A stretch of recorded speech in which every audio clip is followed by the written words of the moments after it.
All right, welcome to the life science and office market discussion with Chris High from Newmark. You got myself, Chris Roth, the chapter president. Welcome, Chris. Thank you for having me here. I appreciate it. All right, buddy. Like I've asked everybody else, we all know you just from a business standpoint. So from a personal standpoint, why don't you tell us a little bit about where you grew up, how you got to San Diego, where you went to school, whatever. Perfect. Something brief. Perfect. We'll spend the next hour talking about it. Perfect. So born and raised Southern California, so not too far. Grew up in Ventura County, went to Midwest, played soccer at Notre Dame, moved immediately back home. Too hot or too cold back there, and moved to San Diego in 2005. Spent time cold calling brokers, got brought on, and been doing pretty much office leasing and life science leasing that entire time. So it's nice. Got 3 little boys and enjoying it. Oh, man. I'm one of 3 too, man. I didn't know that. See, I Chaos. didn't know about you. Chaos. Yeah, I was the youngest. I got my ass kicked. All right, but let's talk about life science first, and we'll talk a little bit about how acquisitions seem to be at a very busy. Seems like everyone wanted to do conversions. Is that still the same today? Take us through the last few years with life science and acquisitions. Absolutely. So as we probably know, life science and industrial really held on to the economy and drove the economy for the last 3 years during COVID. It was one of the hottest sectors, and every type of money got interested in going down that path, or at least getting exposure into life science as part of their portfolio. So a lot of drive into San Diego being one of the top 3 markets across the country, behind Boston and San Francisco. And as such, being the type of product we have in San Diego, we've got a lot of mid-rise R&D flex type of product. Large drive for conversion because of its capability. Without having to go ground up development, we had a lot of products specifically in the Serena Mesa market, just based off of vintage, size of buildings, that led to I don't want to say easy conversion, but it was a lot more cost effective than ground up development. So we saw a significant increase, upwards of about 1 million square feet of conversion of office and R&D product during that time frame, for a variety of sources, including Longfellow, Sterling Bay, ARE, some of the bigger ones, BMR, Health Peak, and there's been a large drive for San Diego over the last few years. So that was one of the hottest topics and plays we saw, in the past 3 years. So is that still happening, like to the demand it was, or is that slowed down with interest rate hikes and lack of venture capital for that type of tenant demand? Generally speaking, yes. If you had to put a broad, quick answer to it, the answer is yes. The details of that is it's a twofold. One of which is there's just less product that is easily convertible. A lot of that in Serena Mesa. If you had multi-tenant R&D flex product, a significant or majority of it has been converted. So that's one side of it. And then the second side of it is just market dynamics in general, having slowed down and tougher to find money. The capital markets with interest rates, it's just tougher to get debt as part of it. So both of those plays, and then just leasing velocity in general, has slowed down based off of all those same dynamics and VC funding. And so you combine all of those. Yes, the conversion has slowed. Not that it will come to a halt and stop. We still see some active projects now being converted, but definitely not to the tune it was, 12, 24, 36 months ago for sure. Okay, all that makes sense. So let's staying on sales, let's talk about the office market. So I'm assuming there wasn't a lot of activity since the pandemic. Can you speak to that as far as acquisitions? Absolutely. So as we know and have read for thousands and thousands of headlines across the country, the office market took a major hit. Right. The work from home scenario hit all aspects of the office and working community. San Diego was fortunate. It held a little bit stronger, but as relates to those office buildings, it was a tough time to try to exit an office building during that time. When you don't have occupancy, anywhere near a stabilized component, it's just hard to sell. When we started recovering, post-COVID and things started, people coming back to the office, we then hit the banking crisis and interest rates, which is then, doubled that effect of office sales. So we've seen a lack of true dispositions, not that it's Not that people haven't tried, Right. but as you could assume, values are not where they would be hoped, and so that lifetime of a transaction is extending. So people are having to hold on to buildings if they can for longer periods of time. So we've definitely seen a lot less sale volume over the past years, and anticipate that for the coming 6 to 12 months as well. So let's stay on that. Reading a lot about office loan debt coming due and creating some sort of a huge financial crisis for banks. Elaborate on that for us. Absolutely. So I think we're hopeful that we've learned something from the past. You'd hope that the banks have learned something from the past, and that is they really don't want buildings back. They typically don't have the ability to truly service it. You keep the keys. Exactly. So it is unfortunately a way out for some of these owners, though. And if your loan has been coming due in the last, especially 6 months, and if it's coming due in the next 6 months or 12 months, you're going to have a tough time, quite honestly. And it feels like there have been some workouts with it, but things are slow to figure them out. And there's going to be certain markets that are going to get hit harder than others just based off of the health of those markets. Comparatively, Del Mar and downtown, they're very different types of markets, right? So it feels like banks are going to dive into some of the weeds of that and determine they'll more easily work things out in healthier markets, which is not surprising. Sure. But I think we all are in the hopes that they've learned something from the mistakes of the past. Let's talk about leasing activity. Let's start with life science and then move to office. As far as life science goes, we obviously heard a lot about it. We talked a little bit about the demand for life science and why everyone was acquiring these properties and converting to that tenant demand. What was that like the last few years, and how does it sit today? It was fun. I bet, man. So the last 3 years, it's been, we've been fortunate to be part of this last 3 years of San Diego. It's unprecedented times that we probably won't see in the near future. And we say that because every day things were shifting. Every week things were shifting. The market was skyrocketing for life science, and that related to the amount of tenant demand, the amount of product being delivered, the amount of VC funding. We hit record high funding for year after year.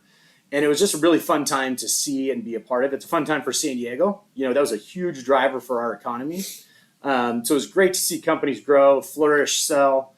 And it was fun to see. We had periods of times where you're signing an LOI, and by the time you're signing a lease, that was under market.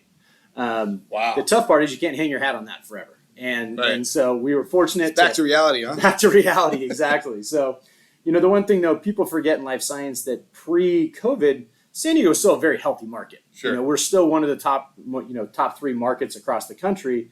And it feels like we're getting back to those stabilized times, which is tough to compare because anything compared to is considered slower because everything was so active. So on the leasing side, we have seen a little bit of a slowdown across the board. Part of that is the banking. Part of that is tied back from the banking to the funding. So the VC funding is obviously significantly down comparatively.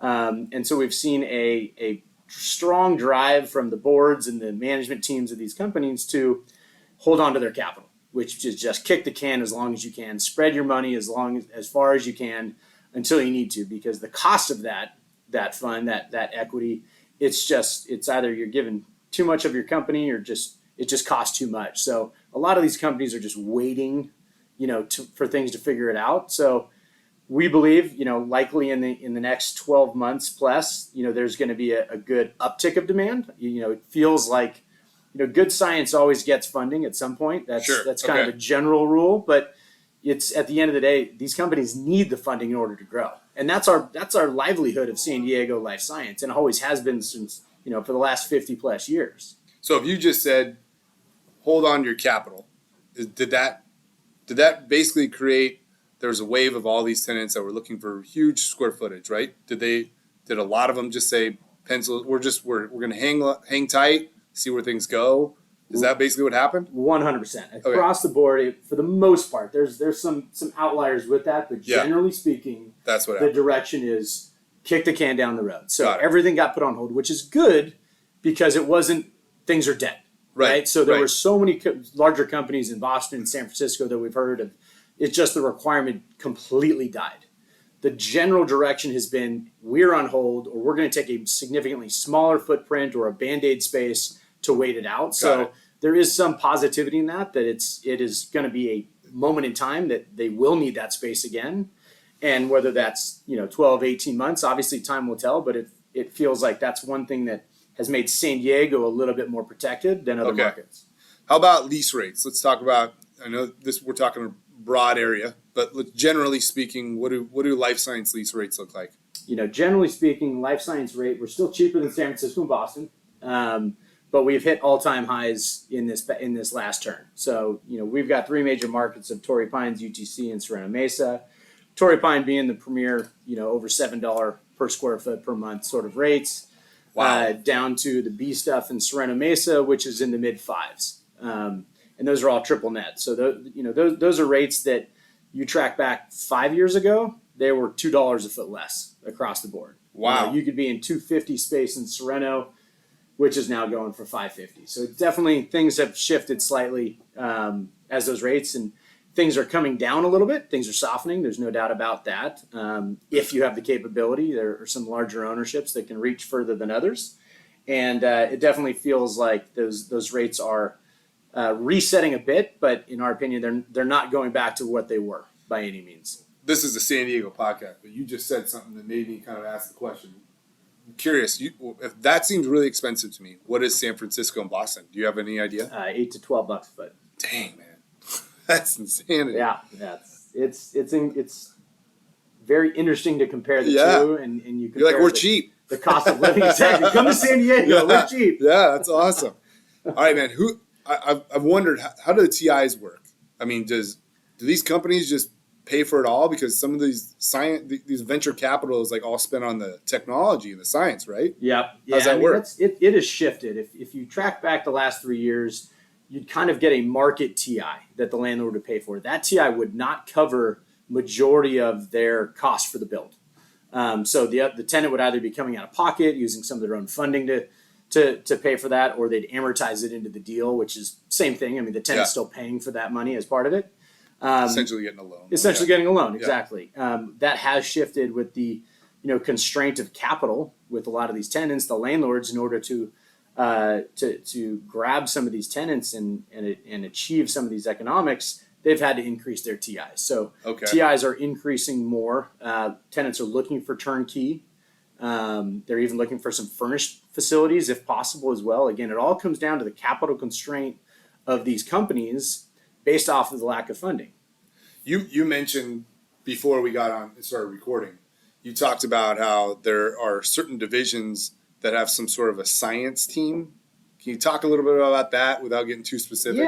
Yeah. So when underwriting a life science deal, it's really hard for a lot of ownerships because you look at some financials and some pro formas and you realize they never make money. Right. In fact, they don't have enough money to get through the first 2 years of a lease term. Yeah. So you're signing a 7-year lease. It's very hard to kind of swallow that pill when it comes down to it. So when you're underwriting these deals, understanding the science, understanding the funding sources, understanding the management team become very key in a landlord's ability to actually, move forward with the transaction. So there are some ownerships that have internal teams that evaluate some of those components, and you're involved in that, right, Chris? Yeah, maybe slightly higher than my knowledge level, but it's when you look at the track records. This is an interesting comment because it plays into San Diego. So San Diego has serial entrepreneurs. They have people that have brought up companies, sold companies, retired for a little bit, come back and do it all over again. Right. And the best thing about San Diego is that we're retaining those people. So it's you get these companies. That's a change, what you're saying. Yeah. And so these decision makers are staying in San Diego. They're on their third, fourth, fifth company. So when you start underwriting as CEO and you realize he's had 3 other companies that sold for X amount of hundreds of millions of dollars. You feel more comfortable banking. A little bit more comfortable than, the 24-year-old that just graduated college. Right. And he just got $20 million of funding. It's a different sort of underwriting when you're looking at the people. And San Diego still, it's a small community when it comes to this. And what makes unique in San Diego compared to the other markets, our entire life science ecosystem is like a 4 to 5 mile radius. That's Our crazy. entire ecosystem, 17, 18 million feet. Right. You compare that to Boston and San Francisco, you're hundreds of miles apart in different submarkets. I mean, we're a stone's throw away from our entire ecosystem. It's like everyone knows each everybody other. knows everybody. Yeah. And everybody's worked with everybody or worked across the street from everybody. Right. So it's a really unique dynamic that I think we kind of pride ourselves with being here in San Diego. Let's switch to office. So office obviously took a big hit with the lockdowns. San Diego seemed to weather the storm with a lot of what seemed to be tech expansions in our market. Can you speak to that and how office sits today? Absolutely. So San Diego, generally speaking, has not been a large office corporate headquarters. We've got Qualcomm, been a very large driver for our economy for a long time. But outside of that, we don't have a ton of large corporate office users. And what changed during COVID is that we had a huge influx of big tech. Apple came in, took 2 million feet. Amazon doubled in size. Google doubled in size. Meta came in. We had a lot of people that were looking to, one, hire employees, and two, take on the people that have been laid off from some of the downsides of the Qualcomms of the world. And so, our office market, generally speaking, stayed relatively strong. In fact, there were times where we were increasing economics, increasing rates during that time on one side of things. And the other component that played into it is the conversions, as mentioned earlier.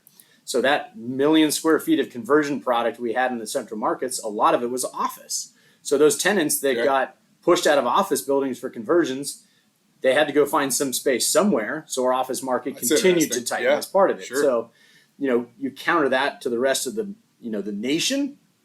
There's a lot of gateway cities that are still struggling and in really rough places today. Most of San Diego, not the entirety of San Diego, but most of San Diego, has weathered that storm, as you mentioned, fairly well.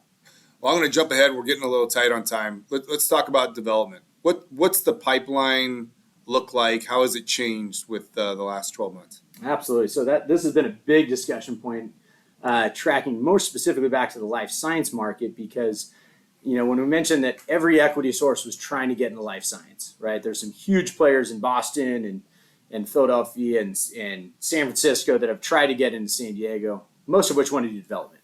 So our development pipeline at one point, it was 6 to 7 million feet of potential new product. Wow. That has been cut in half. And that's just based entirely off the debt markets.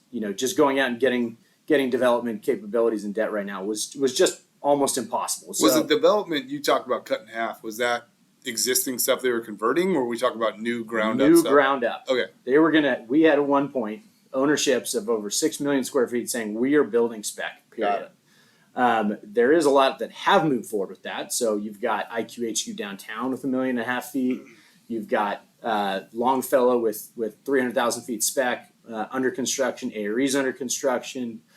Sterling Bay's got 500,000 feet under construction. So we've got about 2 million feet under construction of new spec product, which sounds a lot when there's only, call it less than 1 million square feet of demand.